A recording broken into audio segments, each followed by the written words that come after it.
Good evening, everyone. Welcome to the special meeting of the Liquor Control Commission for Monday, August 26, 2013. Please rise for the pledge. I pledge allegiance to the flag of the United States of America and to the republic for which it stands, one nation, under God, indivisible, with liberty and justice for all. Thank you. Roll call, please. Commissioner Hein? Here. Commissioner Lang? Here. Commissioner Heer? Here.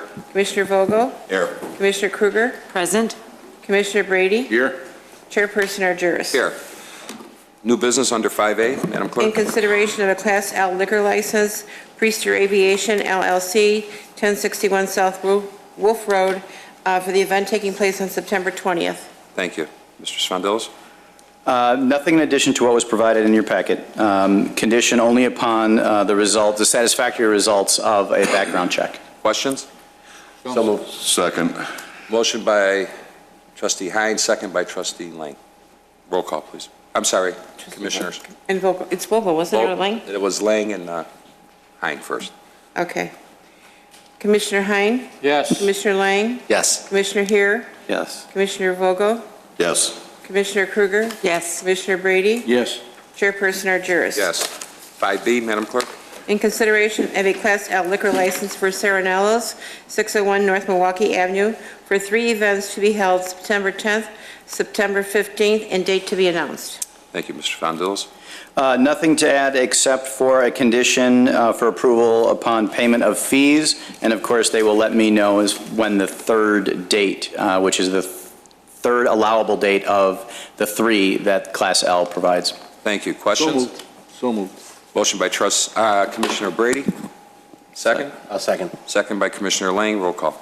Commissioner Hein? Yes. Commissioner Lang? Yes. Commissioner Heer? Yes. Commissioner Vogel? Yes. Commissioner Kruger? Yes. Commissioner Brady? Yes. Chairperson Argyris? Yes. 5C. In consideration of a Class M liquor license for Party Fantasy Incorporated, 7150 Capitol Drive. Thank you, Mr. Svandelis. Thank you. The petitioner has applied for a Class M liquor license, which is for a banquet facility. A Class M is the closest thing that they could have applied for, although not one that is specifically applicable to the use. My suggestion is that we table this item and come back to the discussion that will be held during the regular meeting where we can talk about the special use and the idea of creating an M1 license. So my suggestion is to table this. Motion to table. So moved. So moved. Commissioner Heer. Second. Second by Commissioner Kruger. Roll call. Commissioner Hein? Yes. Commissioner Lang? Yes. Commissioner Heer? Yes. Commissioner Vogel? Yes. Commissioner Kruger? Yes. Commissioner Brady? Yes. Chairperson Argyris? Yes. Motion to adjourn. So moved. Second. Motion by Commissioner Heer, second by Commissioner Brady. Roll call. Commissioner Hein? Yes. Commissioner Lang? Yes. Commissioner Heer? Yes. Commissioner Vogel? Yes. Commissioner Kruger? Yes. Commissioner Brady? Yes. Chairperson Argyris? Yes, thank you. The special meeting, hold on 1 second here. The President and the Board of Trustees is now called to order for August 26, 2013. Roll call, please. Trustee Hein? Present. Trustee Lang? Here. Trustee Heer? Here. Trustee Vogel? Here. Trustee Kruger? Present. Trustee Brady? Here. President Argyris? Here. Approval of the minutes for the regular meeting of July 15th. So moved. Second.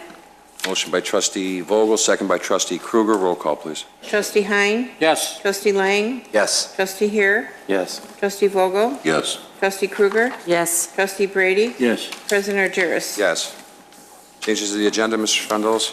Yes. I would ask that the board consider moving item 13A to the end of the agenda. That would become 13I. And removing item 13H until the meeting of September 30th Need a motion? for each of those. So Or moved. no, for both? Okay. Second. Motion by Trustee Brady, second by Trustee Hind. Roll call, please. Trustee Hein? Yes. Trustee Lang? Yes. Trustee Heer? Yes. Trustee Vogel? Yes. Trustee Kruger? Yes. Trustee Brady? Yes. President Argyris? Yes. Citizens' concerns and comments? Kavina?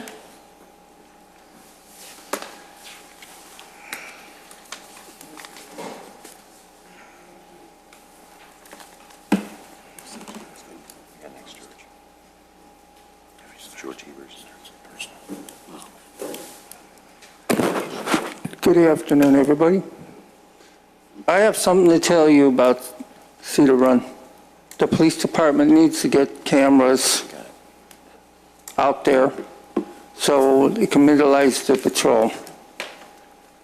And it would help deter crime. They should also apply for a grant in Washington, D.C., and also with the Justice Department and get those cameras, just like Chicago. That's all I'm going to say about that. Another thing is, you have a law coming into effect, two of them, non-taxing in 2014 of January 1st, and no talking on the cell phones while driving. A distracted law the Governor Russell Quinn signed last 2 Fridays ago. Another thing is, I am announcing my candidacy to run against the Dean Jarrus, president in 4 years, to be have a change in Ms. Wheeling. Covina? Ms. Covina? Mr. Ferrilla? Thank you, Mr. President. Thank you. Ms. Covina, regarding public comment, this is not a time to campaign for office, Okay. and there's a policy against But that. I'm announcing my running. Well, you're not going to be allowed to do that. This is not a forum for campaigning. Okay. This is a forum for you to, Okay, well, I have- comment on items I have relevant to 3 village minutes left. business. Okay, I have 3 minutes. Items relevant to the business of this board is what Okay. your speech is for at this point. Okay, all right, I'm sorry about that. Okay. Another thing is, I didn't like on the 23rd of August, having your attorneys go after me about 300 calls when I have a crime-infested neighborhood, when I have to also get some help. Yesterday, there was problems yesterday. The $100,000 lawsuit has been taken against my neighbor, and I filed Again, it today. Ms. Covina, there is we have a department for complaints relative to crime. That's the police department. If there are issues with crime in your neighborhood, you should be calling the police department. That's That what is I not did, a sir. business That's what of I this did, sir. village board. And you know what? Mr. I got a President, problem I with think this them. is beyond It is totally items relevant to the village business of this board. Okay, another thing is, I can't take a lawsuit against the Village of Wheeling for $1 billion if I want to, because of the crime I've been going through and the problems. Okay, and I don't need to have to suffer because my family has to worry about other people that don't like what I am and everything else. That does a lot. And the police department does a lot of discrimination We and have an everything. excellent police department in place that will respond to your calls in the event you're being treated unlawfully or in a fashion that doesn't That's comply what with I our am being code. treated. Well, you can call the police department. This board doesn't have the power to go out and answer those calls. We've put a police department I in place to understand do that. And that is where you should be directing calls related to I've been doing that, and misdeeds. I've been getting yelled at by them, by the 911 operators and everybody else. And you know what I mean? And now what's the call? I care about the Village of Wheeling and everything else to go with it, to be safe, and to have the Village of Wheeling with the town of Wheeling, not the Village of Wheeling without the town of Wheeling. So I'm just saying, I'm trying to protect myself and other Mr. people President, I that were think going we're- through a problem Way with the beyond. neighborhood. I think scope of what we're this is way supposed to beyond be. items relevant to village business, and I think to the extent you have village business items, feel free to discuss those. If there are issues with the way you think crimes have been committed, you should Right. direct those to the police department. That's Absolutely. what should occur. And I've been doing that. Right. And you know what? They've been, what's it called? They haven't been giving me a fair justice because of what I am and everything. I'm not going to tolerate that because what's it called? I stand for what you people stand for. Justice and liberty and truth. It's my understanding the police department has responded every time you've called, and they continue to do that. Yeah, and they give me sarcastic attitudes and they make fun of my gender and everything else, and I'm not going to take it no more. Well, then, you Sorry. know what? You can go to the state's attorney's office and file a complaint with them if you're not satisfied with our police department. You have a nice day. Thank you very much. Next. Mr. Heber?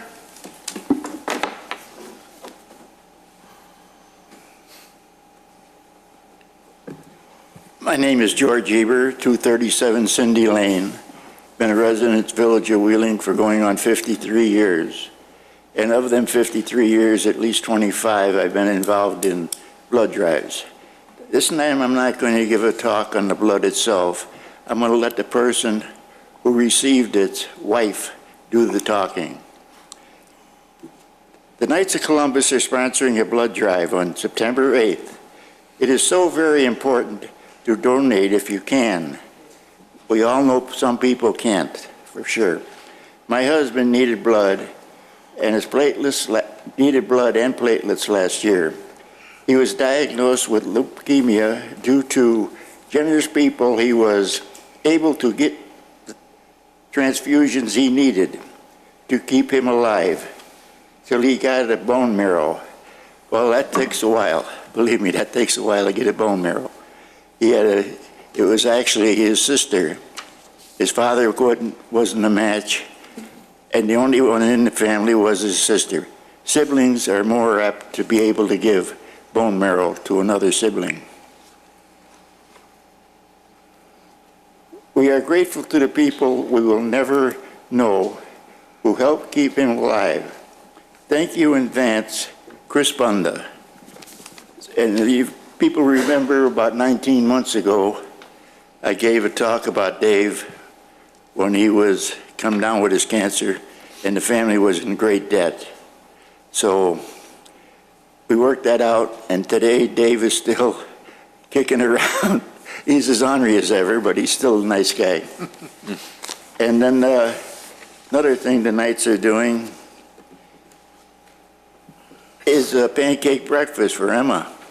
I mean, this is a fantastic little girl. And her parents really come into financial difficulties. It's got to be heartbreaking, not only for the family, but for the rest of the family, the relations. Oh, the Knights with Dave Vogel and the Board of Trustees all getting together, I think we're going to have a very successful pancake breakfast, but we can still use more people to come, and we can use more donations from private to business or whatever it may be. I thank you. Thanks, George. George, can you give the dates again for those two events? Pardon me? The dates again for those events? September 8th What time? for the blood drive. September 1st for the blood drive is from 8 a.m. until 2 p.m. The pancake breakfast is at the new hall behind St. Joe's Community Center, and that is from 8 a.m. until 12. And naturally, if there's too many people, it'll possibly run over a little bit. Sure. Thank you very much. Thanks, George. George, is the blood drive going to be in the Mulcahy Hall?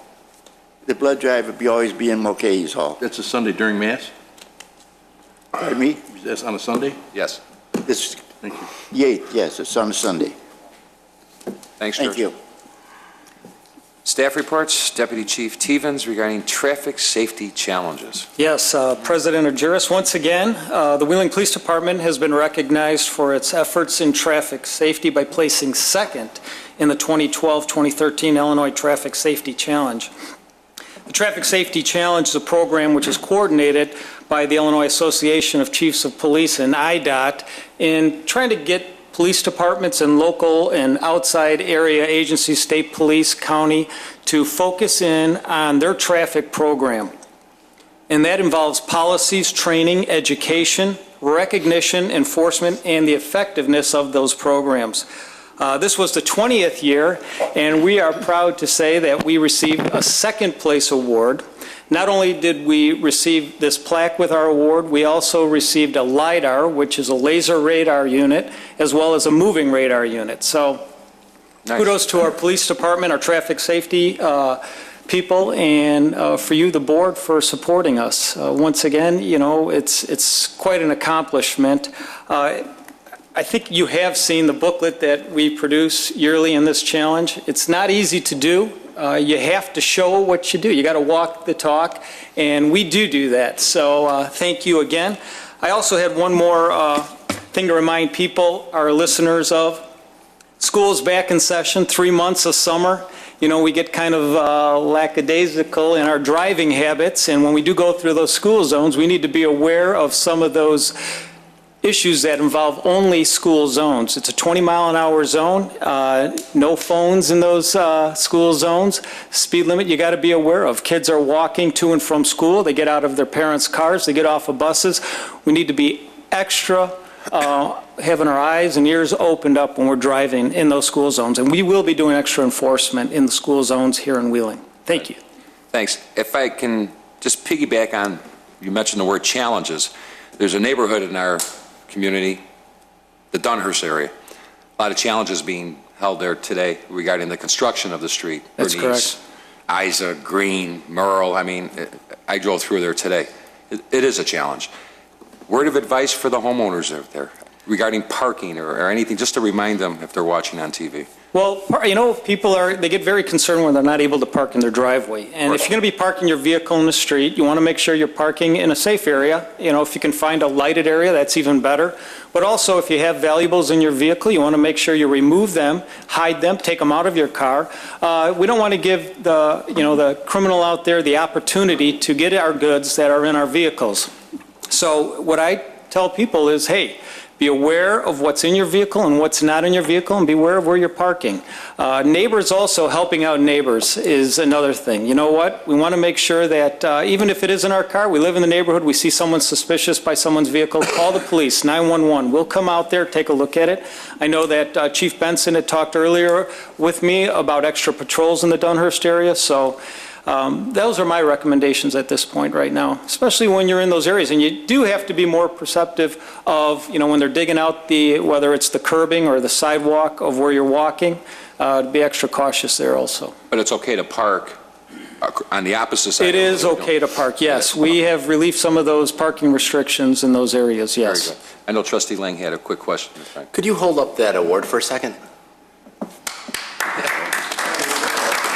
We will have this, thank you. We're going to have this placed in our trophy case in our front lobby. So, thank you. Thank you. Nothing else? There is no consent agenda.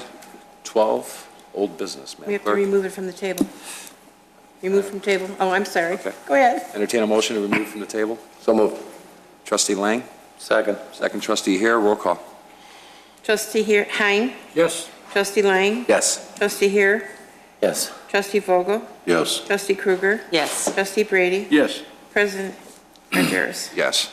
12A. Go ahead and read it. Ordinance granting special use and associated site plan approval for a restaurant, I don't know how to say that word, Mikinana de Mickey at 294 McHenry Road, docket number 2013. Thank you. Mr. Janik. Thank you, President Argyros. This concerns a 2,400 square foot unit that is in the Creekside Shopping Center. This unit is directly adjacent to Elmhurst Road. It's a 2,400 square foot restaurant. The restaurant is going to be serving ice cream, yogurt, candies, and drinks. Hours of operation are 10 o'clock in the morning to 11 o'clock at night. Thank you. Petitioner here? You want to come up? You the petitioner? Come on up. Sorry we missed you a couple weeks ago. Okay. My name is Dora Sanchez. Yeah. Thank you. Any questions from the board? No. I would like to motion then if no one has any questions. Motion by Trustee Hare. Second. Second by Trustee Vogel. And good luck. Good luck. Good luck. Roll call.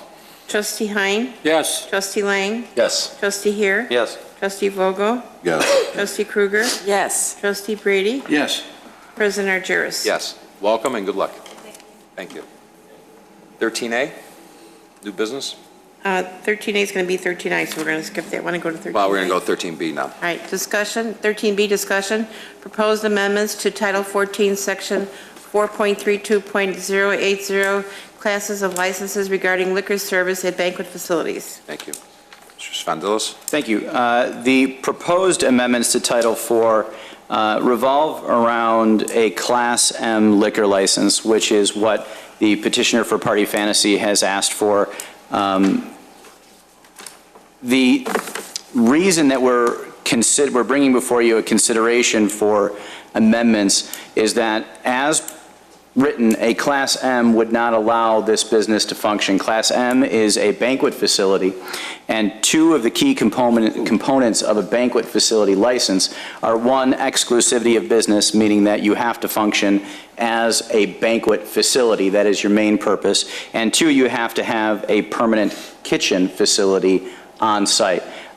Specific to tonight's petitioner, he has neither of those. He does not have a kitchen, and he does not have an exclusive business dedicated to a banquet facility. When this came before the board a couple of months ago, staff was directed to come up with a business license that would fit the use requested by this petitioner, and we have done so by creating a Class M license. A Class M1 license, which removes the exclusivity, removes the requirement for a permanent kitchen, and adds some specific language that that deals with the use of a motor vehicle inside an establishment that serves liquor. And certainly I can answer questions and go into much more detail, but the real question here is, does the board wish to create a specific M1 license that would be applicable basically to only this petitioner's use? And I could talk about the M1, answer questions, whatever you would like, but those are the distinctions between a Class M banquet license and a Class M1 as provided this evening. Questions? Trustee Lang? Well, how is it, you have a facility in Mundelein? Yes, sir. How is that handled? Have we checked on how it's handled there? Well, we don't. We have, probably best described by the owner. Right, we don't have a liquor license for Mundelein because the average age is much younger than the facility over here in Wheeling. The go-kart over there is for kids under 4, and over here the go-kart is for adults also. Okay. Thank you. That's all I had. Trustee Kruger? I have a question. It's more for John. Did I hear you say that there's no other establishment in the village that would benefit by an M1 license? That's correct. We wrote some specific provisions in here, and I can read them so everyone hears. That no person who consumes alcoholic liquor in the establishment shall operate any vehicle within the establishment, and no person who consumes alcoholic liquor in the establishment shall engage in any recreational activity within the establishment that requires physical exertion, such as, but not limited to, wall climbing and using inflatable structures. We created the M1 at the suggestion of the board. The only other opportunity is to go back to the Class M, the existing Class M, and remove some of the restrictions that are in it now, such as the exclusivity and such as the requirement for a kitchen. Staff does not recommend that because, as written, the Class M fits all of the banquet use as intended, as a standalone banquet facility. So if the board does want to grant a liquor license, we would suggest looking at a Class M1, and of course that's the board's discretion if you want to do that. Trustee Brady? I'm sorry, Trustee Kruger, you got something else? No, just thank you. I don't see how you could classify this as a banquet facility. It's there for, it's a recreational, a party area. You just go there and sit down and have something, eat a few drinks and go home. You're operating equipment here. Like anything else, I've never seen any business that whether it be pleasureful or for whatever the case may be, where you can go drink and jump into a car, a scooter, or any sort of a machinery, or climb a wall after you've been drinking. And how do you regulate this? Who's going to be there and say, that guy had 2 drinks, he can't do this? Who's going to do that? That's a very good question. What we asking is that we have special use for special parties, for like bar mitzvah or a corporate event, so we can serve liquor. We already went over the scenario that we are going to make sure that nobody is going to drink and then drive.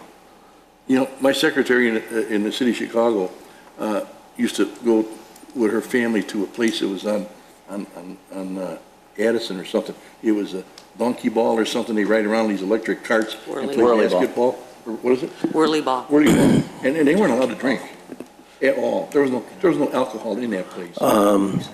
Mr. Brady, 2 miles from here, right in Buffalo Grove, there's a facility very similar to us that served liquor for 10 years. Yeah, but they have a bowling alley there. No, I'm talking about go-kart. They call it K1. It used to be the Chicago, and it's a beautiful facility. I think you should look at it. And You know what, I'm sorry. I just have a lot of trouble with calling this a banquet facility. And secondly, I have a lot of trouble with people going to the possibility of somebody going in there and having a few too many and getting into a go-kart, because them things, even if they do 40 miles an hour, 35 miles an hour, they can do a lot of damage to an individual. Trustee here, any comments? Did we check with the facility in Buffalo Grove to see how many times there were incidents at that location in regards to what he just stated? The facility in Buffalo Grove is a little different because they have an actual functioning bar. So it's difficult to analyze, apples to apples between that function and this one. I don't know of any incidents, but I think with most of these, it's the idea of preventing even one from happening. But to answer your question, they do have a standalone bar, so it's a different license than this one. And that's exactly why this one would have to be, I agree with Trustee Brady. There's really nothing else to call it other than a banquet facility because of its use. Thank you. Trustee Vogel? No, I can't see it. Sorry. Trustee Hein? I don't think that this type of operation should have a liquor license. Okay. I think I'm going to ask for a consensus here to give staff directions to nay or yea the M1 class of liquor license that they're trying to create here. Yeah. So, starting with Trustee Brady? No. Yes or no? No. Trustee Kruger? No. Trustee Hare? Nay. Trustee Hein? No. Trustee Vogel? No. Trustee Lang? No. And myself, no. Thank you. what that means. That means we're not going to create the new class of a M1 license. We haven't, and we're not going to. If you want to clarify, Mr. Furlow? What that further means is that the amendment to the special use cannot be approved. They'll take a vote on the amendment tonight. As part of 13I? And as part of 13I, and based on the lack of a liquor license to grant, I suspect that vote's going to be a denial. Well, I just want you to be aware that without the liquor license, we're not going to be there. And the other thing is, this building carries $200,000 a year in real estate taxes, and we put a lot of money going in under assumption that this will not be an issue. And if you're going to kill it, we're going to walk away from the building. It's your prerogative.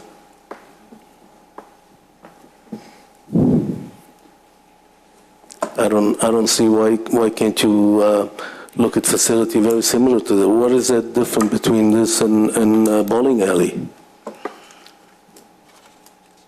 I think the board explained the operation of the machinery is the concern with alcohol being involved. Well, why don't you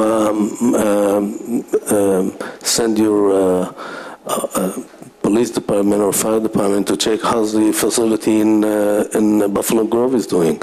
I just want you to be aware that I'm a business owner in the village of Wheeling for the last 21 years. We have a liquor license in all our stores, and all our staff is Bassett trained, and they're very familiar with all the rules that have to do with liquor. And I think you're doing a big mistake by not going along with that. But your other stores don't have go-karts. Your other stores don't have climbing walls. Well, my other stores, everyone come into the store and drive away from the store buying liquor. So. And then they're leaving. They're not staying there. You're advertising to do parties up to 500 people. And let me just ask you this. You have another facility that's comparable to this in Mundelein, is that correct? Yes. Are you telling me that you never applied for a liquor license there for that operation? I was applied and approved for it. And you didn't get it? I didn't want to go get it. Or they didn't want to give it to you? No, they want to give it to me. It's on the desk. Okay. Well, let's go through the rest of the meeting, and we'll see what happens. 13C. Presentation by Brian Lefevre of Skitch LLP on the Village 2012 audit process and comprehensive annual financial report. Thank you, Mr. Monishing. Thank you, Mr. President.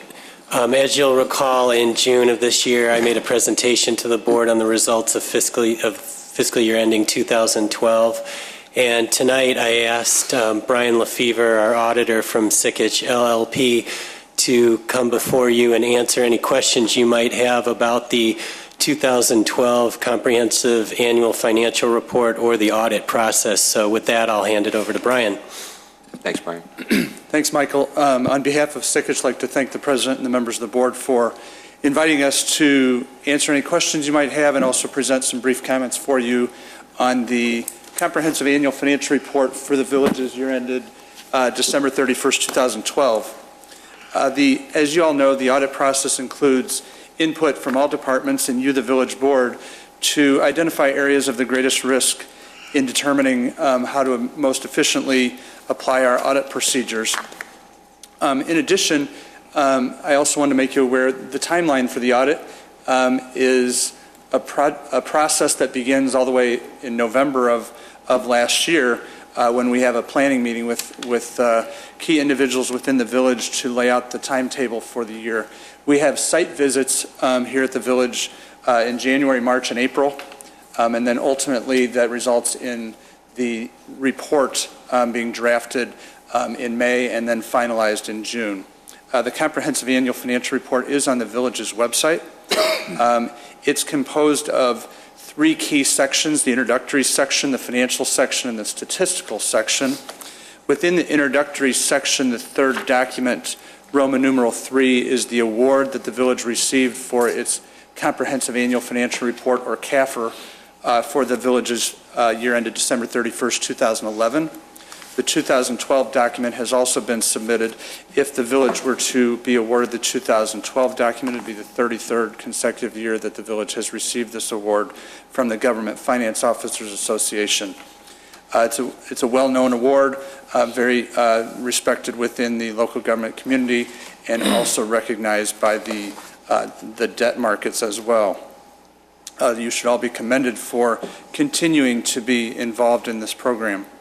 In the financial section, just past the financial section tab, for those of you that do have the document with you, is page 1, where on Sikich letterhead, this is where we've given our opinion on the financial statements.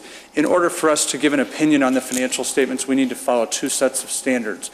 One is the auditing standards, which are issued by the American Institute for Certified Public Accountants.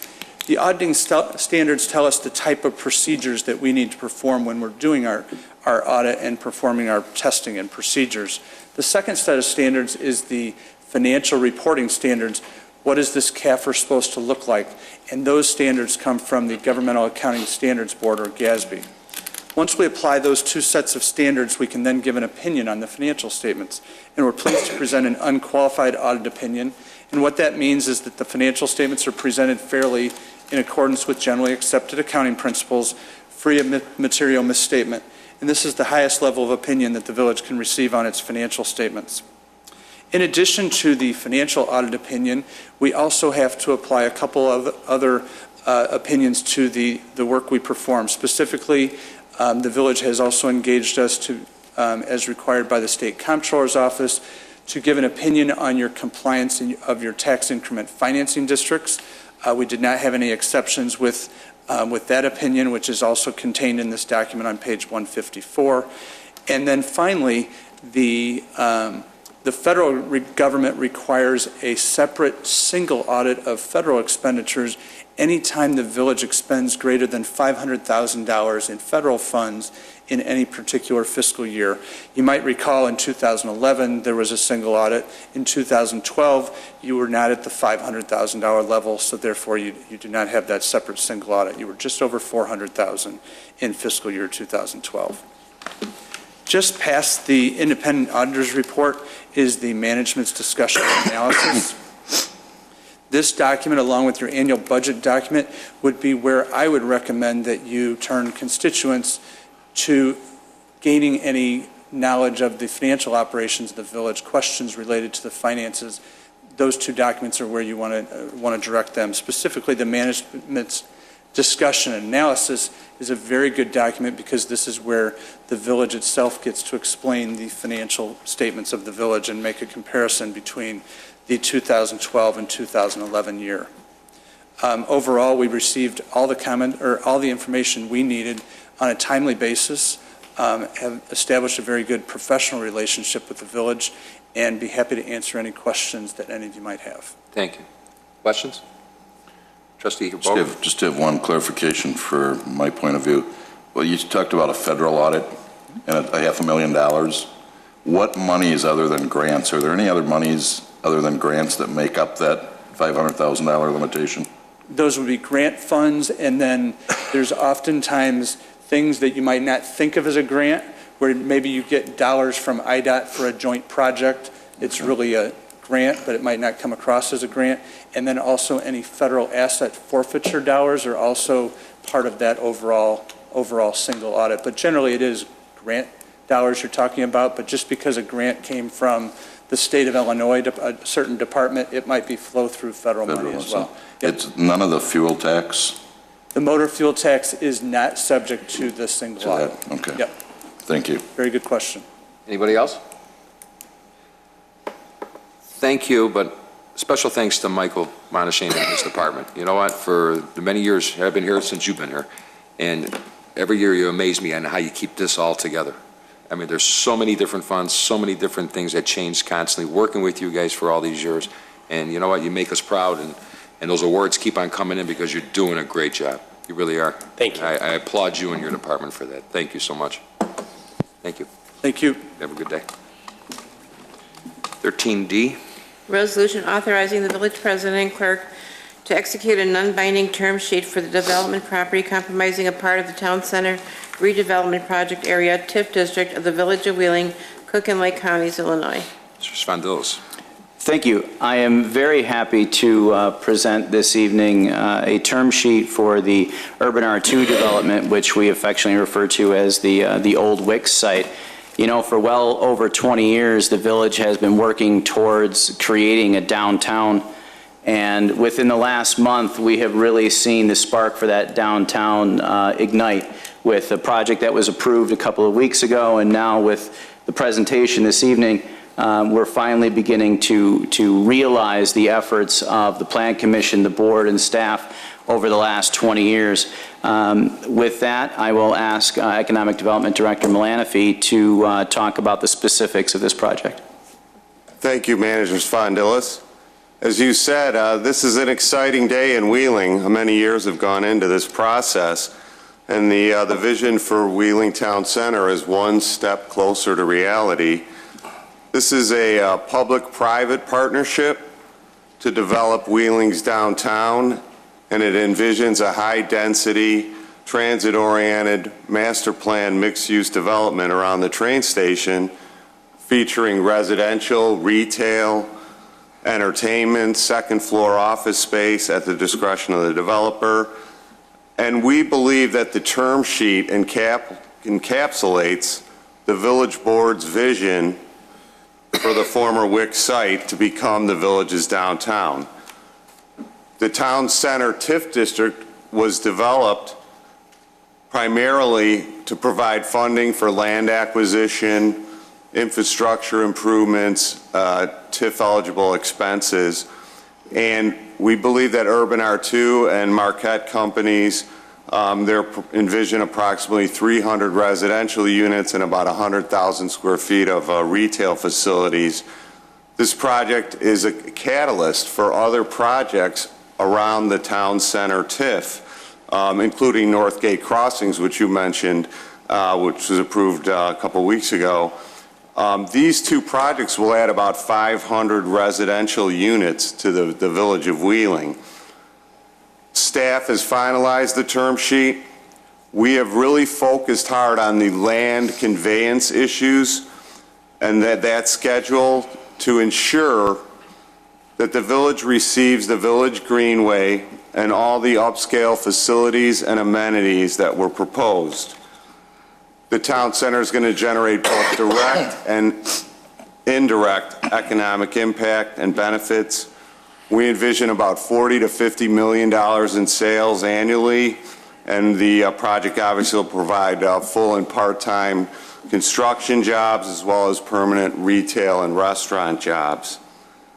I think the Village Greenway will provide opportunities for village events, farmers markets, gatherings, surrounded by restaurants with outdoor seating, and it really will create a sense of place and pride in Wheeling. This $100 million project is a public-private partnership, and as such, there was compromise on both sides. But the term sheet provides a foundation for our redevelopment agreement, and I'd really like to thank our village attorney, Jim Ferrillo, for his counsel and guidance through this process. And I'd like to ask Jim to say a few words about the term sheet. Thank you, John. John described the term sheet pretty well at this point. I'd like to emphasize a few points compared to the last time we appeared before you with this term sheet. The term sheet's a working document. It's going to give us a good foundation to develop an RDA. The term sheet is it's categorized as a non-binding term sheet, but it does contain the foundational terms that both sides are really relying on to move forward with this development. So if there is anything about this term sheet that you have questions on, let us know tonight so we can answer those. Part of the concern last time was the way the land was going to be conveyed, and we were concerned about part of the development being done without another portion being completed. And we were concerned about the order of conveyance. The way this is broken down, there are three sections of land that's going to be conveyed, and the village owns the land. It's one parcel known as the Wick site. It will be re-subdivided into I'll just say three separate sectors. The first would be where the 300-unit apartment building would be located and the theater. The second is the Village Greenway and a portion of the retail, not up along Dundee, but close to Dundee. And the final sector would be the Dundee retail. The thought we always have had is that it's going to be easiest to develop the Dundee retail because those are sites that the retailers are really interested in. The greater challenge is going to be moving back further. And not to say retailers aren't interested, they are. You've seen letters of intent, but we wanted to see this sort of work from the back to the front. And the order of conveyance is the apartment building and theater section first. Only upon, we would convey that land pursuant to a real estate contract upon proof that there's a lease for the theater in place, as well as construction financing for that sector. Once that development starts to go, the developer would have to prove to us for the Greenway that they have financing to build that section, which means they're going to have to come to a bank and us with enough leases to get that financing. And then finally, the third sector to be developed would be the Dundee Road retail, which really, again, probably is the easiest to develop. There's some exciting uses. What John didn't mention, and I wanted to bring up, is the TIF incentive. The TIF incentive here that's being requested and that we've looked at and feel comfortable with is $8.6 million. The TIF incentive will be paid from increment generated solely by this development. I say there's no upfront TIF money, but the upfront contribution is the land. Sure. The other increment will come and will be paid over time pursuant to a developer note. Those are the highlights. Some of the timing issues from the approval of this term sheet. If it's approved tonight, the parties have 4 months to approve a redevelopment agreement.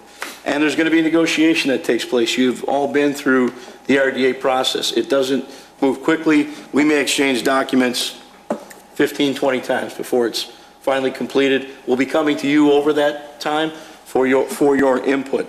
But this, again, this term sheet really gives you the guts of what the RDA should look like. If for some reason we can't put something together within the 4 months, we reach a sticking point, both sides can walk away from this particular deal. Hopefully we don't get there. After the RDA is approved, the developer then has 6 months, maybe that's the developer calling, It is, matter of fact. has 6 months to, It's not like a fire alarm. to get the requisite zoning, which is going to be PUD, and the PUD process and public hearing process will have to take place for this particular site. After the zoning is in place, the developer will move for site plan approval, et cetera, and seek its financing, and we will move forward. I can answer any questions, John can answer questions, the development team is here, Brad and Gary and, I'm sorry, Darren is here as well. Why don't you guys come on up? John just asked me about the process for zoning. Once the RDA is approved, this development team will then go to the Plan Commission for PUD approval. And you're all familiar with that process, and for the public as well. There will be public hearings that are scheduled for the PUD approval. Plans will be submitted, and ultimately ordinances will make their way up to the village board. Welcome, guys. Thank you. Anything to say, or before I open it up for questions from the board? We're ready to address any questions that anyone has at this point. Okay. I'm going to start with Trustee Lang. Thank you.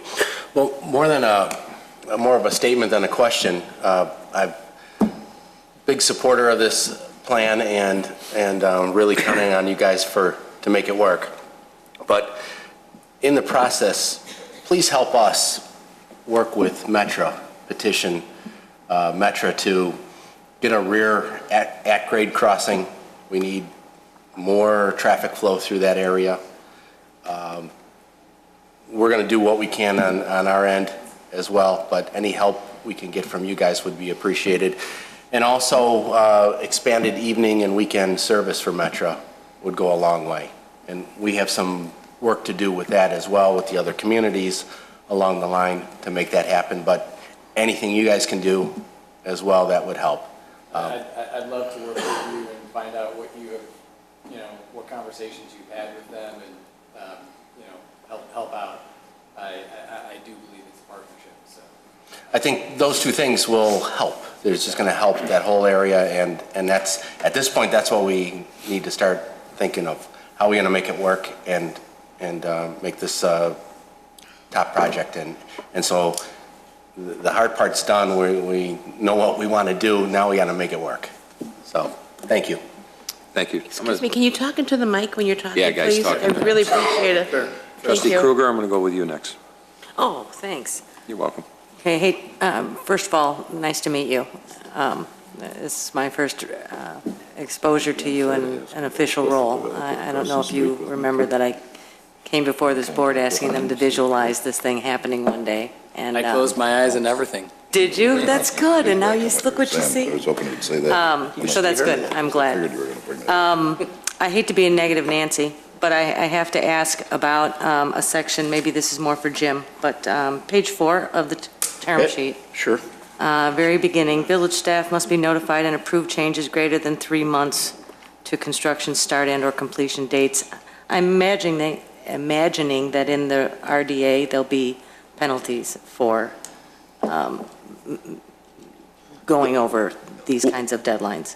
Well, what this says is that the staff has discretion, not the board. It doesn't have to come to the board level to approve changes within the 3-month period. But there will be deadlines to complete the project, and we can negotiate penalties if possible into the RDA. But this, if you're comfortable, I want to be sure you understand this. If the development team comes to us and says, we're going to need some more time, the staff has some discretion here. Okay. So, I mean, we will try to pin it down for a final deadline, but what they're going for is that there's going to be bumps in the road with any project of this size, and that they don't want to come back to the board every time. So we'll work in something that's reasonable, Okay. that you'll have to consider ultimately anyway. Sure. One other item. Item 11 on page 6. Developers shall provide the village written progress reports on status of leasing and construction and other statuses, I'm sure. And then the rest of it is rather vague to me. I'm wondering if that can be a little bit more buttoned up. Which item? Item number 11, page 6. Yeah. It just basically says from time to time, and I'd rather see something more concrete. Would monthly work? Monthly works for me. Okay. Me too. We'll add that into the motion tonight. Just make sure that that's all I had. That is all I had. Thank you. Absolutely, no problem. Trustee Vogel? Just one thing to piggyback on what Trustee Lang said. This may be an unusual request, but as you probably know, the land across the street is being developed. Apartments, they were here, they've been to the Plan Commission, and I think they'll be taken off shortly. Do you know your competitor across the street? Yes, I have met him before, yes. Do you get along with them? Yes, you could share the secrets of what they're thinking about with Metra, because we also asked them to reach out to Metra and work with Metra and us, and maybe the three of us would be better than you and us and them and us, if the three of you. I think that makes a lot of sense. We have not talked about that specifically, but I would definitely be open to that. Okay. Forming an alliance, I think, works. Great, thank you. Thank you. Trustee Hein? Thank you. I just have a couple of questions relative to the rendering that we have up there we've been seeing for a long time. Is this actually what it's going to look like when we start doing the construction? Because it shows egress off of, I'm assuming that's Dundee Road in front of you there? Yeah, this, we have changed the plan, and we do need to update our rendering based on some new tenant mixes and new designs. It's probably better to, I don't know how to click to the next slide, but to look at the site plan that gives you a better idea. Whoops. I think it's being done for you. Did I do that? No, it's being done for you. Okay. Magic. Close your eyes. So if you want to go to the last slide, that really gives you the site plan. And so what we've done is, we've moved the residential building, to the back. We are still going to have the theater up against the Village Greenway. We are not going to have any vehicular traffic going around the Village Greenway, and we think that's going to help create a pedestrian-friendly town center and actually improve on, some of the original design plans. The idea is really to have everything focused on the Village Greenway, so one side is the residential building, one side is the theater, the other side is going to be, more restaurants, and then, of course, the intersection itself will have more retailers as well. So everything is kind of focused in on that cross section, and the Village Greenway serves as the focal point. So that's the idea. So your primary egress to this site is going to be off of Northgate Parkway? Yes, Northgate Parkway and then Community Boulevard as well. Okay. So we have worked on some traffic studies with KLOA, and we've looked into ingress and egress with the Park District, and we've met with them a number of times. And every time we come up with a new plan, we like to sit down with them and make sure that they're on board, because we realize that we need support from everybody and cooperation as well. So, what is the height of those the residential area? Five-story. 5 stories. Yeah. Do you have parking underground there? This is actually what's referred to as like a Texas wrap design, where the outside of the building is all residential units, and then the parking garage, if you could take a look, is kind of on the inside.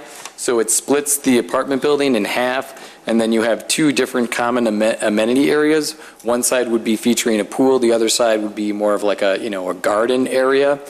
So the parking garage is not exposed at all, which makes it really nice, for the village and everyone around it. So, how large is that Greenway area that we keep talking about, and having the farmers market there and different activities and all that kind of? It doesn't look like it's very large to me. It's actually larger than the Village Greenway that's in Arlington Heights. It's about 125 or 150 feet long.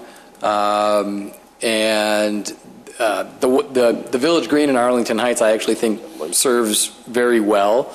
I was just at the Taste of Arlington Heights, and I was telling John, because he's formerly from there, and I actually paced it out, and our Village Greenway is actually going to be larger. So I'm very satisfied with the size and able to accommodate a street fair, festival, farmers market, whatnot. So. Also, the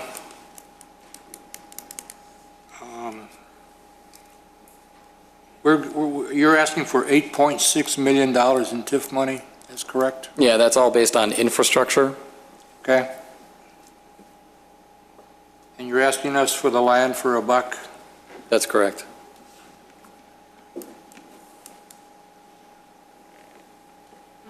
And you're asking for a reduction in building permits? Yes, that is correct. Okay. I have a question of staff. What would be the approximate dollar amount of those permits if they were not being given a discount? It's very hard to For the entire project, what would the permits generate to the Village of Wheeling? What I can tell you is that typical building permit, just the building permit, not the engineering, typical building permit is approximately 1.65% of the amount that is listed as part of the permit. So if 1.65% of the project? That's correct. Okay.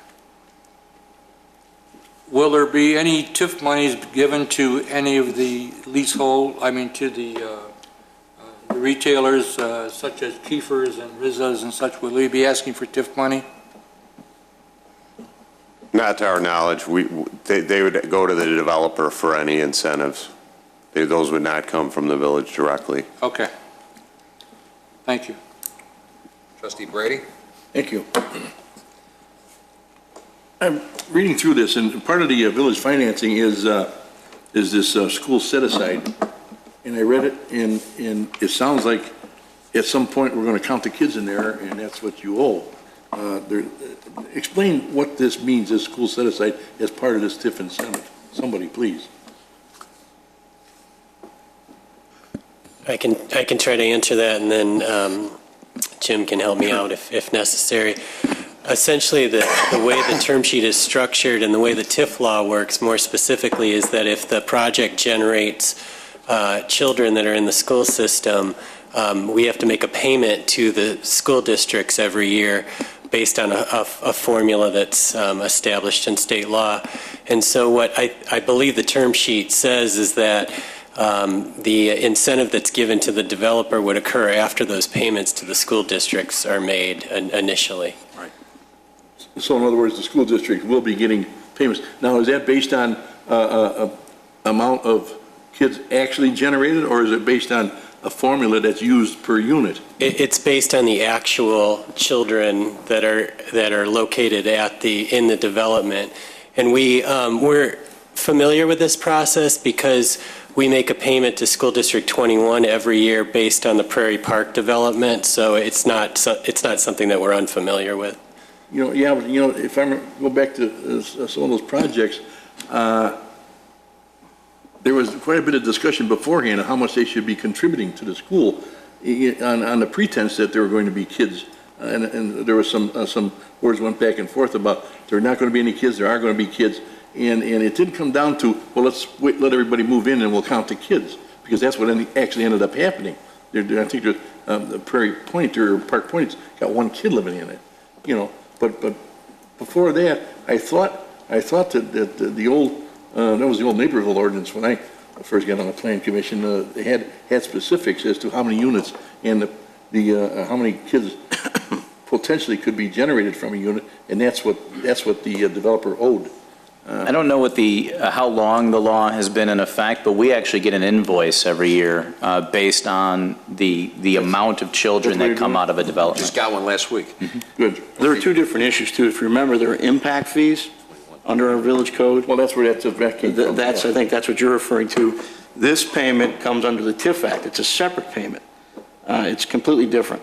The impact fees are still in place. We're talking here about the TIF requirements. And what this says simply is, as I stated, the TIF incentive, the $8.6 million, comes only from the increment generated by this development. The increment generated by this development is net of any payments due the school districts. So if in a given year, $1 million is generated and there's $200,000 due the school districts, the increment generated is $800,000. That's how this would work. And that would be payable to the developer. 200 would go to the school district. So this is above and beyond the impact fee that he might owe the school district? Right, that's right. That's exactly right. And one other thing, so we don't get into this later on. You know, you got a great project here, and it's about time I'm so happy we're at this point. And all I ask is, make it look nice. Make durable finishes. You know, give us some character, because I perceive this as going to be more of an entertainment district developing there. You know, you got a spot there where you can have some art fairs. You can have all kinds of stuff going in there. You can put some nice restaurants in there, and who knows what. But I think this would turn out to be a nice destination place for the citizens that are willing to gather and go to a show, have a drink, have a dinner, or just sit out there and see what the local artisans are doing. So, please. Absolutely. I look forward to it. Thank you. Thank you. That it? Trustee here? Thank you. I wish you all the best. I know we've had our conversations before on what my thoughts are on certain tenants, and I just hope they become successful, which I believe they most likely will. I think I, as well, concur with my colleagues on the board, too, and I think we have to work together, and I think one of the successes for this development will come if we can have increased rail service to that area. I think that will vitalize a lot of people looking at it and coming to that site. However, if by chance things don't go where we all look at tonight and say this is a great plan and we have this going and that going, and let's say this theater is put in place as well as some of the restaurants that you have proposed. Let's say the numbers aren't there, people don't come, these people move out. What's plan B? In order to increase the rail traffic, is that? No, I'm just talking about in general. I mean, we get this all set and you're going to build this in phases, then all of a sudden certain things just don't go the way we wanted them to go. The theater doesn't do as well. The restaurants say, well, we don't have enough people here, we're going to move out, sorry, we're gone. So then now we have a building there, and we have all this other stuff. Hopefully that will never come to fruition, but I just want to hear from your mouth to my ears, what's plan B? The way to address that, first and foremost, is with the design of the theater. There was a time when theaters were doing risers, and if the theater were to go dark, then it would be very difficult to fill that space. Nowadays, theaters are built differently, and it's built more as a traditional shell. And then the risers are brought in and built as fixtures that can actually be removed, so you can still make use of the space. That's one way to address that concern. Another is, to work with, marketing aspects to, promote the Village Greenway and some of the vacancies that may occur. Obviously, we hope that doesn't happen, and the way we've designed this, we feel comfortable because we can build it in phases, so we will build it as the demand is there. And we are not going to build 100,000 square feet all at once, but we are going to build it as they get leased up and as we get financing for each, particular building and retail pad that you see on the plan. So, Well, I appreciate it, thank you, and I look forward to working together with you. thank you very much. Thank you. Just a couple of things here. Trustee Brady had asked and pleaded with you to make sure that it's nice. I believe you're here because we believed that when we first met, this was going to be a nice development, and that's why you're here today. Let's be honest, this is a huge undertaking for our community, and no development in this community or any other community doesn't go without a risk. It's a risk. But what I do applaud is the hard work of our staff, along with Mr. Monishane, and That's the guy I go to. All due respect with you, Mr. Attorney, and you, Mr. Manager, I go to the money guy. And Michael and I had a good talk last week, and he says, you know what, the term sheet is unique. It's actually, we're setting precedent here. Sure, there's a risk, but I'm comfortable with it. I believe it works. I believe this is a good thing for the community. So when I hear that from our finance director, who's got a lot to lose, let's be honest, and he worries like we all do, I have faith in this. I also have faith in the idea that based on the term sheet, I think it opens up opportunity for additional economic development throughout this community, which the manager and I have talked about.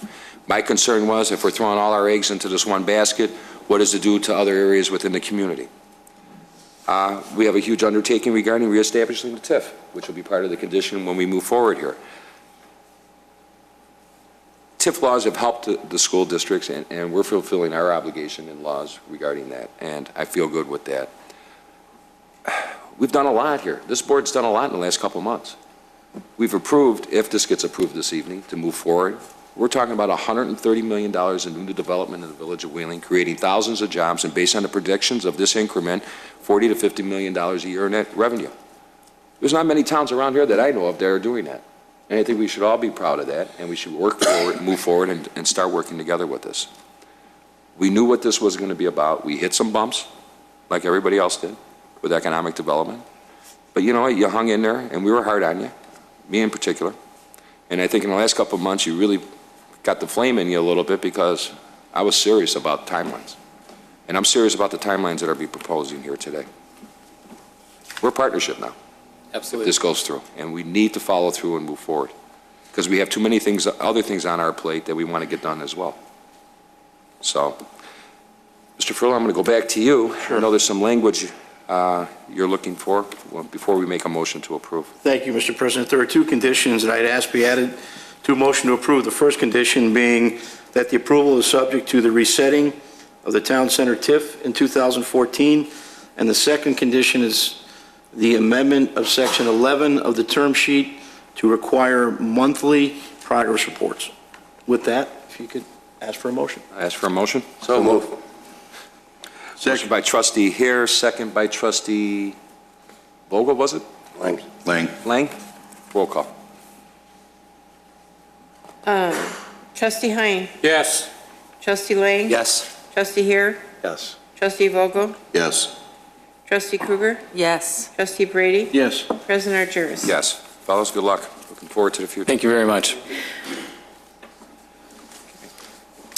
13E, Madam Clerk. Ordinance amending Title 22 floodplain regulations and Title 15 building and construction. Thank you. Mr. Janik? Thank you. This is a request by the staff to accept new maps created by FEMA. Those new maps are referred to in our code in Title 22 and Title 15, and it's language that needs to be altered to recognize the new dates on new FEMA maps. Thank you. Any questions? One. Trustee Brady first. Just one thing, this only refers to our portion of Lake County, just those maps, that's the only ones that are affected? Currently, yes, that's correct. This is also in conjunction with next week, you're going to see something on the agenda where we are accepting, or we hopefully accept the Lake County floodplain development plan.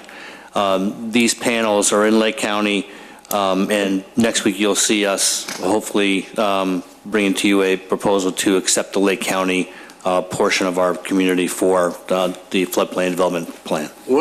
What if we adopt this Lake County ordinance, what is it going to do to our people that are in the floodplains? It only affects our portion of our community in Lake County, which is a very small area.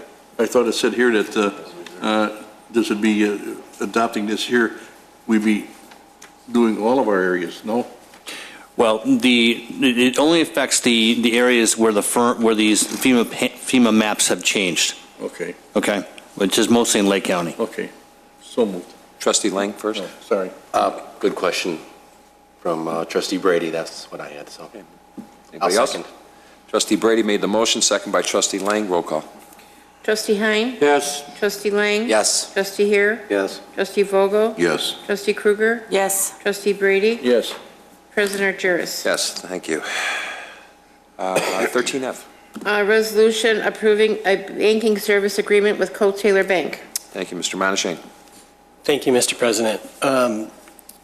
Tonight, you have before you a proposal to approve a banking services contract as the result of an RFP process that we did recently. And I just want to talk briefly about the history of the village's banking relationships. Prior to 2005, the village had a long-standing banking relationship with Coe Taylor Bank, which was headquartered in Wheeling at the time.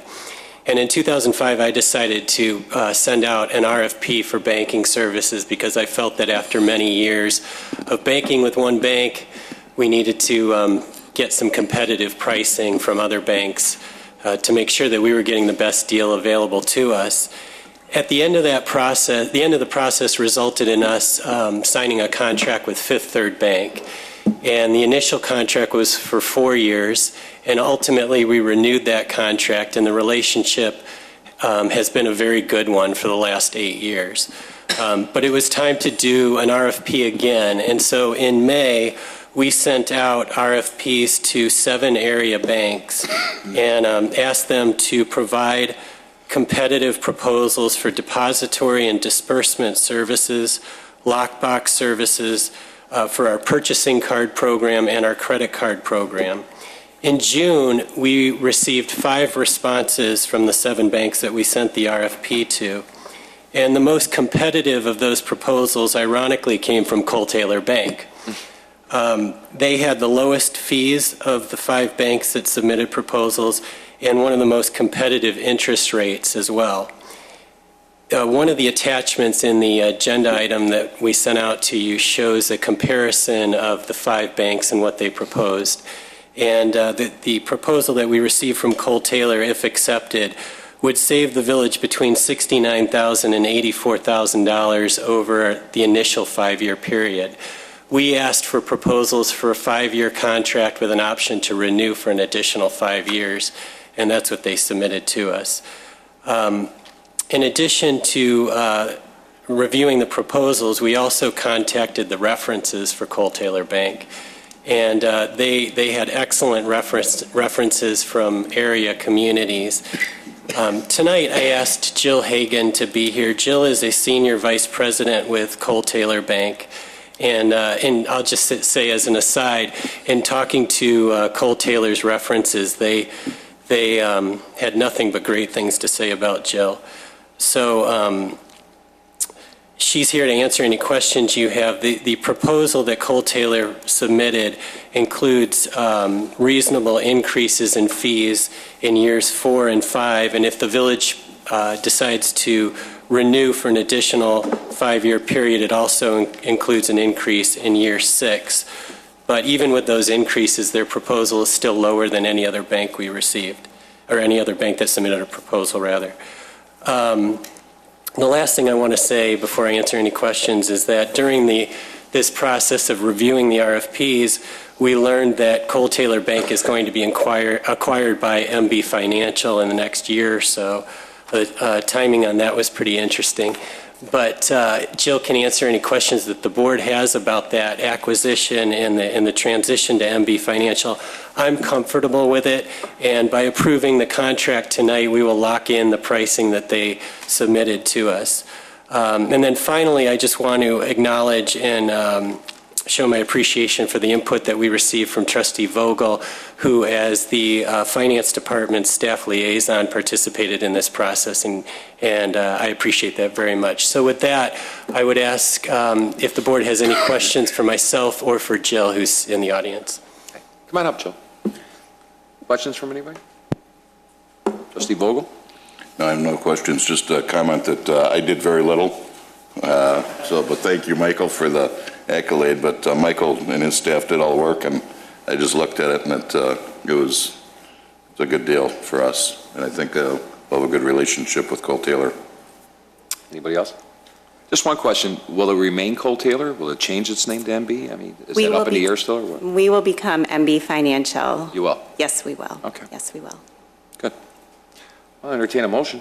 So moved. Motion by Trustee Hare. Second. Second by Trustee Vogel. Roll call, please. Trustee Hein? Yes. Trustee Lang? Yes. Trustee Here? Yes. Trustee Vogel? Yes. Trustee Krueger? Yes. Trustee Brady? Yes. President Jarrus? Yes, thank you. Thank you very Thank much. you. Thank you, Mike. Okay, Item G? we got 13G, yes. 13G, approving a contract with Orange Crush LLC for the 2013 street patching and resurfacing program. Thank you, Mr. Janik. Thank you. Staff is requesting consideration by the board of a contract with Orange Crush to perform approximately $728,000 of street patching and resurfacing to village streets. This contract is a result of a workshop the board took place at the board level relative to street patching. We went through an extensive discussion of this with photographs, and it's a very similar program that Arlington Heights does. If you have any questions, I'm here. Questions? Looks like a very aggressive program, the streets you're covering with this little amount of money. Good. It's going to work very well. Motion to approve. Motion by Trustee Brady. Second. Second by Trustee Lang. Roll call, please. Trustee Hein? Yes. Trustee Lang? Yes. Trustee Here? Yes. Trustee Vogel? Yes. Trustee Krueger? Yes. Trustee Brady? Yes. President Jarrus? Yes. 13I, which was 13A. Mr. Go ahead first. Let me go back, okay. Yeah. Ordinance granting an amendment to special use ordinance number 4775 to allow liquor service during catered banquet events at Party Fantasy, 7150 Capitol Drive, docket number 2013-15. Thank you, Mr. Janik. I'll take it. Considering our previous discussion, we really have two options at this point. One, if the board would like to take a vote for denial based on what was discussed earlier, or if the board would like more time or more research done, we could table it. May I say something? Sure. The building I own in Wheeling, in my opinion, is the most beautiful building in Wheeling. It's landscape beautiful, and I hope all of you took a ride and see what we did over there. We opened last Tuesday, and we hired 25 people over there. And I can't imagine anybody's gonna have a banquet party without liquor license. So by your vote today, you need to make a fairly good decision whether we're going to have, one more comment is that you said that we don't have a kitchen, but we did put a 3-compartment sink and a grease trap, and we have I think you guys need to look at it again and think about it deeply, and before you make a decision, I think you need to come and take a visit. I am going to run my son's birthday bar mitzvah on August 31st. Of course, I'm not going to serve liquor. For me, liquor, it's not important. But we got 250 people invited, and I urge you to come and see the place. And I think without liquor, you're basically dooming the place. There is no doubt. Any questions from Trustee Lang? Well, as Manager Spondila said, there is some options to look at this, maybe explore some things with this. I say that's something easy that we can do, is maybe explore a little bit more and work on your end as well of making some adjustments to have the proper facilities. One more thing is, Mr. Jarrus, you asked me last time why did I went this route, that we went for special use. We never did anything that we were not told by the village officials, and that's the only direction we know how to come here. I don't work for the village, and I don't know how the village works, and we really obey what the village is asking, and we come to the meeting. We've been working on this project since January, and it took 8 months to bring it to this point. President, Mr. Hine? I think we should I'd like to make a motion that we table this again until we can further investigate it and take a look at the facility. I'm sorry? I made a motion that we table this until we can look at the facility and get a better handle on this thing. I welcome you to come and visit the place.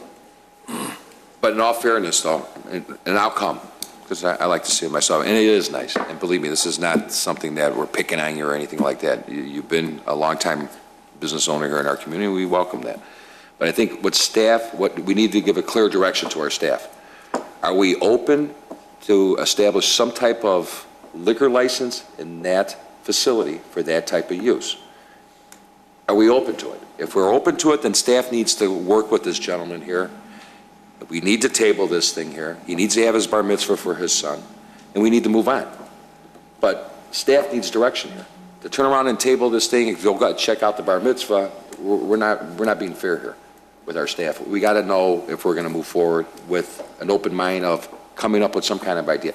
If now he has a grease trap, if now he has preparation area there, I mean, is that something there that say, even if he has food coming in, they're preparing it there based on something that he has, grease trap, food prep, sinks, I mean, tables, counters, to prepare that food? I mean, is that something within the Class M license would qualify for it to almost be like a banquet facility based on stuff that's coming in but being prepared at that site? I don't know. I'm just saying. But let's get a consensus tonight. Are we open or are we dead against? But we got to be clear on what we're telling our guys to work with and see if that's an option with the existing Class M license or if it's not. Go ahead, trustee here. Has the village visited the Buffalo Grove site? If not, then go over there and visit the one in Buffalo Grove, see how they did theirs. Or Mundelein. Or Mundelein. Right. Well, Mundelein has no liquor. And Buffalo Grove has a functioning bar. Yeah, but go over there and see what it looks like, and then, So I think what the president is asking is, no matter what, there's going to be the mix of alcohol and vehicles. Sure. So I just want to make sure that that the board agrees, if we move forward, if we table this and move forward, that the board is open to then that combination of activities. Because really, the M1 is, as proposed, the M1 is a solution for that. We have spoken with the petitioner in coming up with a process on how to stamp hands for those that are going to be drinking and then prohibiting them from driving. So there is a process that's built into the M1 as proposed tonight. And I don't want to give false hope to the board that we're going to come up with something new and revolutionary. If the board is okay, and certainly the board can take more time to consider it, but if the board is okay with the combination of alcohol and these uses, the climbing wall and such, we can revisit the M1 as presented or just take more time to consider. Mr. President, one other question to the petitioner. Sure. You said you could get the license in Mundelein, but you never went after it. What's the difference between the two communities? The truth of the matter is, in Mundelein, there is a huge Spanish community, and we did it once with Cancinera, and we cannot control it. And as a responsible business owner, I did not want to have a liquor license in this facility because we did one party where people committed to bring 300 people, and then we had 800 people that came to this Cancinera, and people walking in with cases of beer into the place. And as a father of 8 kids, I felt that this is not the direction I want to go over there. Well, you should be saluted for that. So what would be the difference with this one then? Because you do have lots of different types of people that will probably be renting your establishment for parties. Well, I think if you come and look at the place, I think you'll be surprised. You'll be amazingly surprised how we did it. The other thing is the demographic here is substantially different than where we are over there around 60 and 45. And I'm familiar with both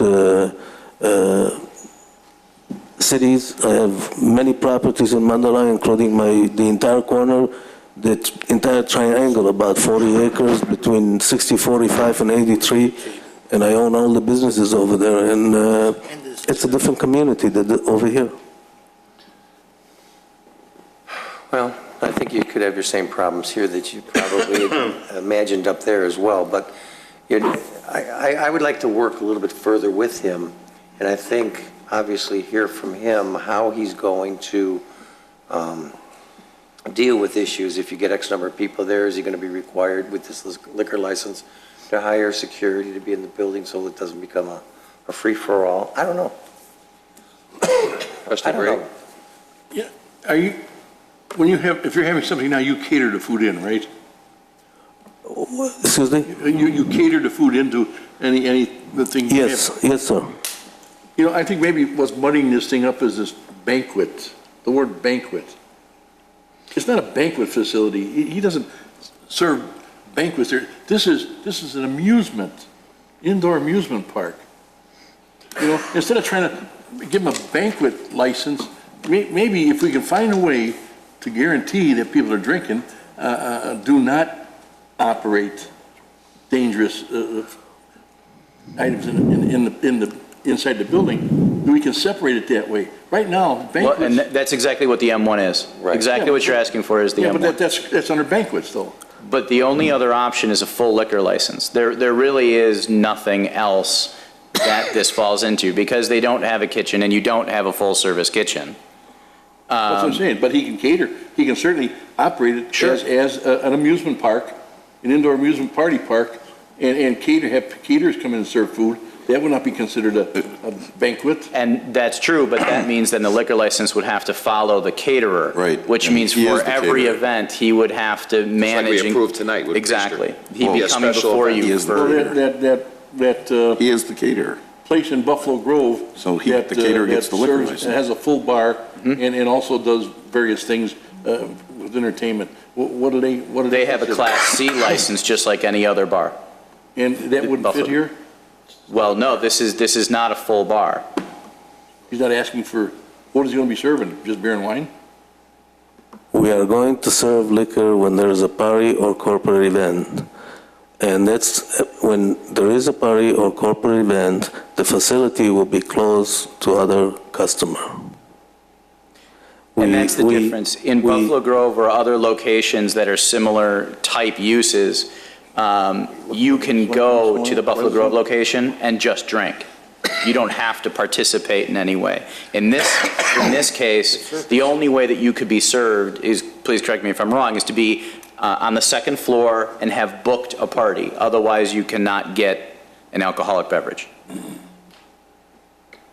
You're talking my facility? Yes. I don't know what you refer to second floor. It's only one floor. Oh, I thought the food facility was separated. No. Sorry, first floor, but still, it's separated, and you can't get an alcoholic beverage if you're not part of a party. Exactly. Does he need a special permit every time he caters a party in there? No. Not with this license, but if it were an amusement license, you would. That's why really the best suggestion here, if the board wants to consider liquor service for this use, the M1 is really the best option. And we could talk about, because I think we're all prepared to talk about what the security measures are, because there is a protocol in place. We went through this several times, that nobody would be able to drink and drive. One more thing about driving. This scorecard do not go over 25 miles an hour. And you can go head on and against the wall with this car, and nothing will happen. Yeah, but because in this day and age, when liability is such a heavy burden for everybody, including the village, if we let this happen, I agree with you. When you ask me about Mundelein, in Mundelein we do not sell hard liquor, because as a business owner, I decided that in this village, I don't sell hard liquor because kids was coming and stealing liquor. All our employees that are going to be involved with liquor will be Bassett trained, and you have to open a road assuming that most people are going to drive the speed limit, but you're going to have some people that are not driving the speed limit. But I think it's a beautiful facility. I think you ought to take a ride and look at it. I still don't like mixing up two. Trustee Vogel? Are you not your own caterer? Yes, I am. Then why doesn't the caterer hold the liquor license? I just follow instruction by I'm the village. asking why we can't Because it's a give the caterer a liquor license. Because it's a permanent facility, and the catering license is not meant to serve a permanent facility. Otherwise, it would be a restaurant, a banquet hall, or a bar. All right, doesn't the state have a caterer's license classification? Yeah, but the classifications are our classifications. We don't follow the states. We have our Could own. we not set up a caterer's classification We such ha- as that? We have that, and it's exactly as John described it. But Caterer goes could to we different not, places. Could we not set it up the way the state has it set up? I don't know that, I don't think the state's any different, Trustee Vogel, than what we have. Okay. State liquor code. The M1 works in this scenario. It really does, and don't get caught up in the word banquet. M1 is a subset of the banquet classification. It works for this facility. If there are questions, perhaps the thing to do here is to look at these other facilities, to come back to you and assure you that we've taken steps that do address liability concerns, look at Buffalo Grove, and then vote on this at an upcoming meeting. But the M1 does work for this if you can wrap your minds around having liquor in the same place as, these machines. Right. You know, in Buffalo Grove, there is a bar over there, and people don't walk into it. It is in a commercial part of Buffalo Grove, and people drive over there to go to the bar, and any bar around. I mean, that's why we staff the people right. That's why there is a law. And in 30 years I'm in the business, I never had a ticket for serving to minor. And the police officers know that, and they can check with all the municipalities around. We have liquor in Northbrook, we had a liquor in Arlington Heights, and you can ask Mr. Milanofi if we had any liquor problem over there in Arlington Heights. We have a liquor license in Mount Prospect, we have a liquor license in Mundelein, we have in Crystal Lake, we have a liquor license in Naperville. So, and I've been around for 30 years doing this business. Trustee Lang? You know, after hearing a few more testimony here, I am willing to reconsider that M1, and I'm willing to let the petitioner prove that he can handle his business, and he's in charge of his business, that he can handle the liquor and the driving and everything else that needs to go around that business instead of us determining it for him. I commend you for it because I think there's a great business community in Wheeling, and we know how to run our business. Believe us or not, we're paying our taxes. We know what we're doing. You know, the little store in Wheeling, the little grocery store, we are there for 25 years, 23 years. We pay our sales tax and real estate taxes for the last 25, even though we have 70% vacancy in the shopping center. I too, Mr. President, if I may, I too, after listening to him, I've reconsidered, and if Trustee Lang wants to make a motion, I'll second it. Well, let's get other input real quick before that. You've got a motion on the floor right now. Oh, to table it? Motion to table should be voted on, President You Argyros. have no second, but You need a Well, second. nobody asked for a second. Well, I'm asking for it now. How's that? I withdraw my motion. Thank you. Go ahead, make the motion. Trustee Vogel, you got something else to say? no, I just, I go along with Mr. Lang and Mr. Hare. And, Wait a minute, Trustee Kruger, any comments? I have no comments. First of all, this is discussion, right? So we have to create And the ordinance, You know, there's an ordinance right here.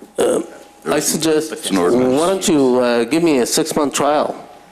And then you see, I think you're going to be very proud. I remember when we opened the store in Wheeling, when there was a Colby Furniture, there were a lot of people from the staff didn't think that we're going to do well over there.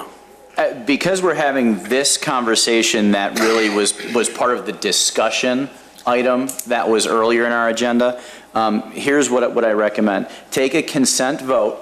If the board agrees now to move forward with the M1, Okay.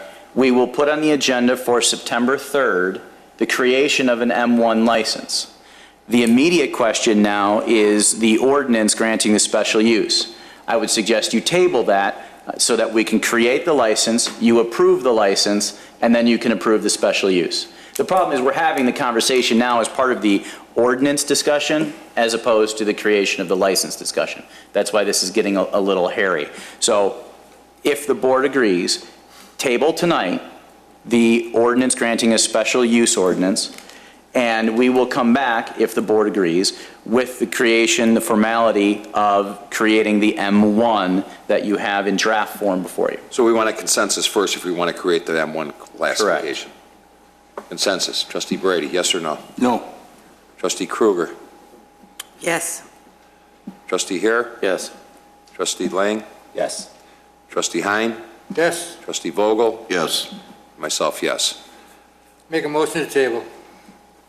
And what we're tabling is Second. 13I, That's one. the ordinance. Motion by Trustee Hein, second by Trustee Trustee Vogel. Vogel. Roll call. Trustee Hein? Yes. Trustee Lang? Yes. Trustee Here? Yes. Trustee Vogel? Yes. Trustee Kruger? Yes. Trustee Brady? No. President Argyris? Yes. Okay.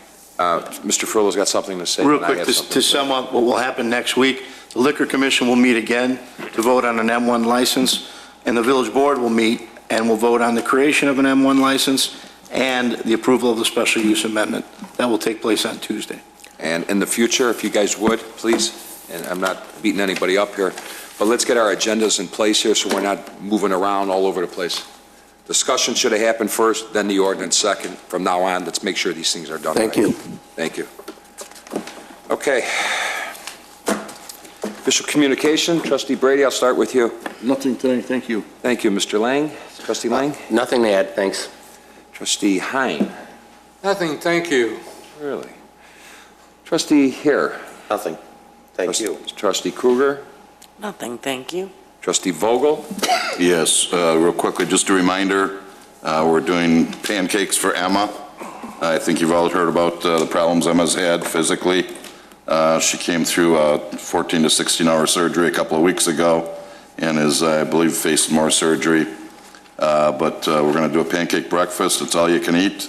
It's more than just pancake breakfast. It includes scrambled eggs, sausage, bacon, orange juice, a sweet table, hash brown potatoes. We have the trustees are going to be cooking. We hope you can all come out. We'll also have a raffle. Great, now. And, I'm sorry, most of the trustees are cooking. Most of them will be eating. Some of them will be eating. So we hope you can all come out. It's Sunday, this Sunday, at the hall behind St. Joe's Social Hall from 8 to noon. And we hope to see you all there. It's a great cause. If you saw her picture, she's 10 years old. She's in a wheelchair for the rest of her life, has been in a wheelchair, and unbelievable courage this little girl shows through a lot of adversity. Constant smile on her face, and needs and deserves our help. So I hope you can all help out. Thank you. Thank you. Clerk Simpson. Nothing this evening. Manager Svandilis, anything? Nothing, thank you. Okay, I have a couple of... Sure. Huh? Oh, the brochure. Anyway, there's a couple of things I just want to make an announcement real quick. Our next meeting will be next Tuesday, September 3rd, because of the Labor Day holiday. Wheeling's own Haley Reinhardt will be performing Saturday night. I wanted to give her a little plug. She's coming in town to perform at BG Days Saturday night at 9 o'clock. So if you guys aren't doing it on a Saturday night, it's a nice place to go and to see her. I know it's BG, but we have to be friends to everybody. Happy birthday wishes to Chief McIsaac, Trustee Hein, and today's birthday to our village manager, Mr. Svandilis. So happy birthday to you all, and best wishes. Thank you. Especially best wishes to you, Chief. We promise not to sing. I do have one concern, and maybe staff can check out. If I recall, we had created an ordinance years ago regarding the number of garage sales for one individual residence can have in a calendar year. It seems to, and it's come to my attention, and I've actually lived in a neighborhood where I'm seeing the same old house every weekend having garage sales. So if there's some type of advice that we can give residents other than dialing 847-459-CODE, anonymously report that neighbor that seems to be having rummage sales versus having a periodic garage sale.